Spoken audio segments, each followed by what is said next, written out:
अमरावती जिल्ह्यातील तिवसा तालुक्यात जुलै, ऑगस्ट आणि सप्टेंबर या दरम्यान झालेल्या अतिवृष्टीने शेतकरी पुरता उद्ध्वस्त झाला। अशा भीषण परिस्थितीत शासनाने शेतकऱ्यांचे अश्रू पुसण्याऐवजी घायाळ शेतकऱ्यांच्या जखमेवर मीठ चोळले आहे।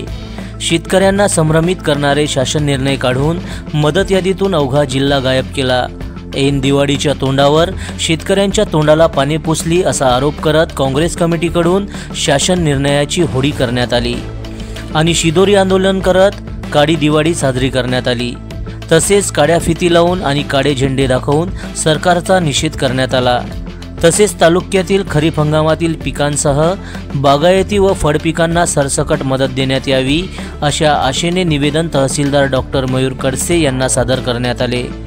यावेळी काँग्रेस पक्षाचे सर्व पदाधिकारी आणि शेकडो कार्यकर्त्यांसह शेतकरी बांधव मोठ्या संख्येने उपस्थित होते। जनसमर्थन न्यूज, तिवसा, जिल्हा अमरावती।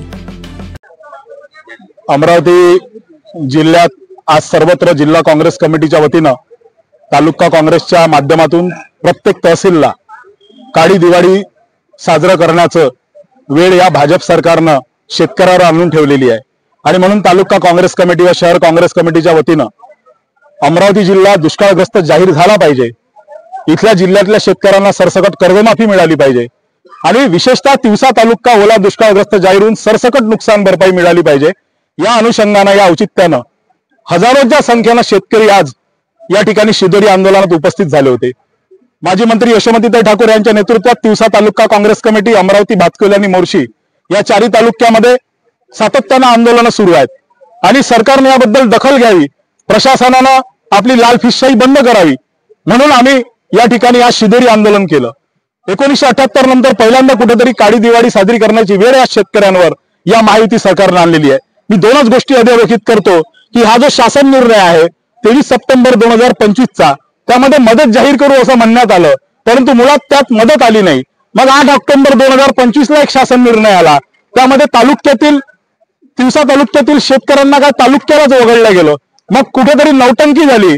सत्तेत असलेले आमदार या ठिकाणी निवेदन द्यायला गेले आणि निवेदन द्यायला गेल्यावर काही तासामध्ये एक GR फिरला ज्याच्यावर सचिवाची सहीच नव्हती।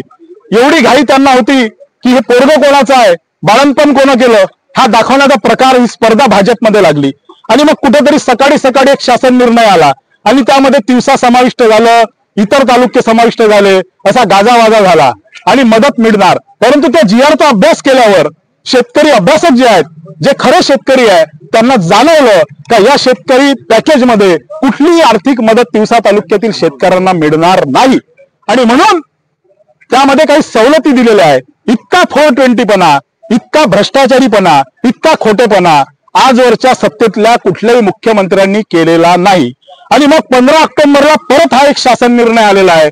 तुम्ही यात बघू शकता की यामध्ये वाशिम, अकोला आणि बुलढाणा हे अमरावती जिल्ह्यात विभागातील 3च जिल्हे घेतलेले आहे आणि या 5 जिल्ह्यांना 480 कोटी रुपये दिले, परंतु यात अमरावती जिल्हा वगळला। पहिलं तर तिवसा तालुका वगळला घेतला तर तो तालुका वांझोटा निघाला।